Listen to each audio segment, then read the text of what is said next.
He woke up certain it was Tuesday, only to find every calendar in his house showed Thursday. Nothing else had changed except time itself. His wife insisted he'd been at work that morning. His co-workers called to check why he hadn't shown up. He had been home the whole night. Every ID, every photo, every receipt looked the same, except for small facts. A logo on his mug missing, a street name changed, a brand spelled differently.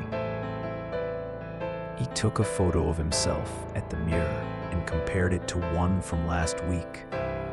Something in the background was wrong. A poster he didn't own, hanging where his bookshelf used to be. At work, a colleague used a name for a shared project he had never heard.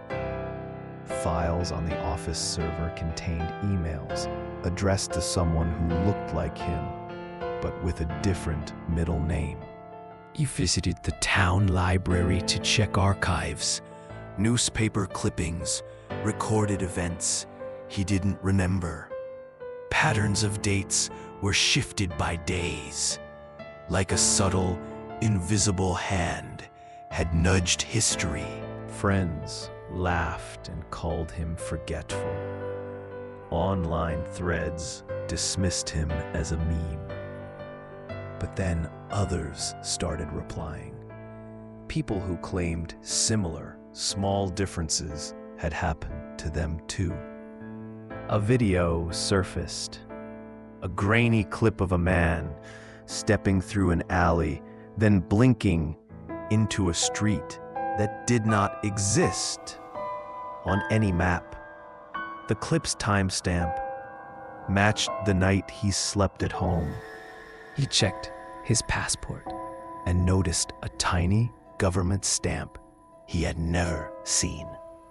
The stamp's code didn't match any official list online. A lab told him his brain scan was normal. Yet one neurologist quietly suggested rare memory anomalies could be triggered by electromagnetic exposure or by something else no one wanted to name. Months of notes filled his notebooks. Dates, tiny differences, witness names. He started mapping them. Patterns emerged.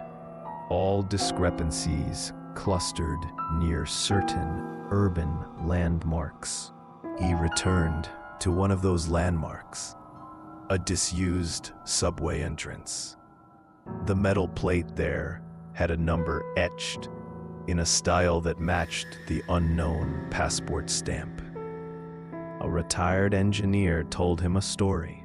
Decades ago, a covert project tested how small simulated shifts in sensory data could alter memory recall. It was shelved, officially. He found a forgotten patent filing with diagrams resembling the device in that grainy video. The filing had been redacted, pages blacked out. When he contacted a journalist, a shadowy call followed, a voice warning him to stop. The next morning, the journalist's office had been cleared. No files, no contact logs. A whistleblower provided a scanned memo, internal emails referencing a perceptual realignment trial.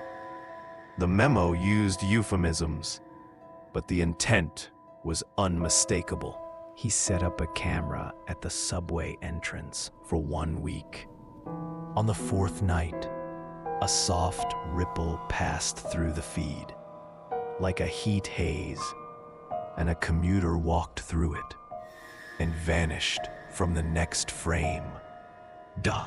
Government agencies denied involvement, but procurement records showed purchases of equipment matching the redacted patent list, sold to a private contractor with classified clearance. He discovered a small community online of people who kept logs, changes in brand names, altered road signs, even famous quotes slightly different. They called it the slip. One member posted an audio clip recorded near a landmark. A low hum, almost below hearing, that coincided with a visible flicker. The clip chilled him. It was the exact frequency recorded on the engineer's old tape. He visited the exact location where the audio was recorded. The air felt heavier there, like a pressure change before a storm. But the sky was clear. A shop owner nearby admitted he sometimes heard the same low hum at night.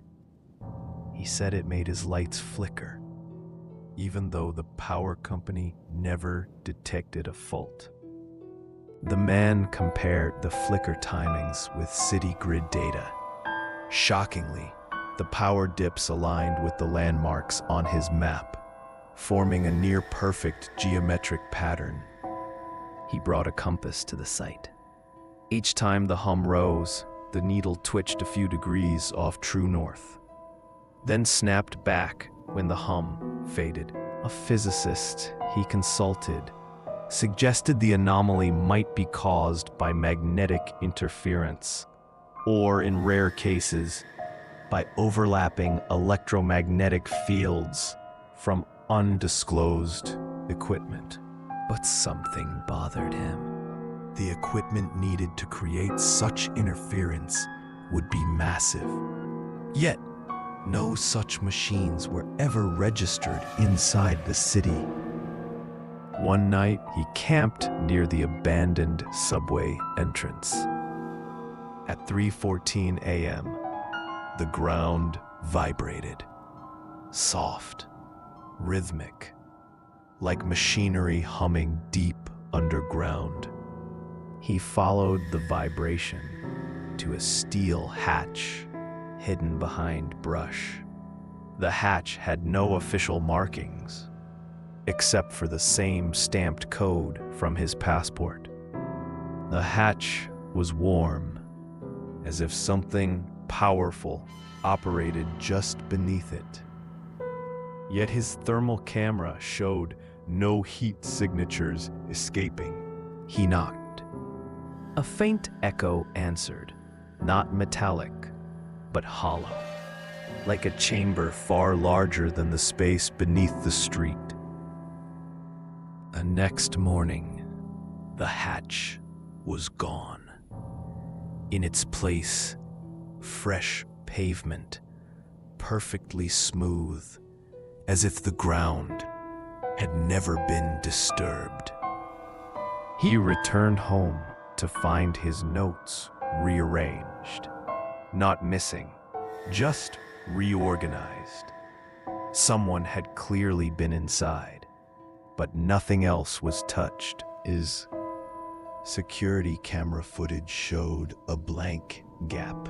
He checked his bank account. A new transaction appeared. A train ticket purchased at a station he had never visited in his life. He checked his bank account. A new transaction appeared. A train ticket purchased at a station he had never visited in his life. The station was nearly empty. A conductor confirmed the ticket was used, but the timestamp placed him there at the same moment the hatch disappeared. Pause. A surveillance camera at the station captured someone with his exact build boarding a train.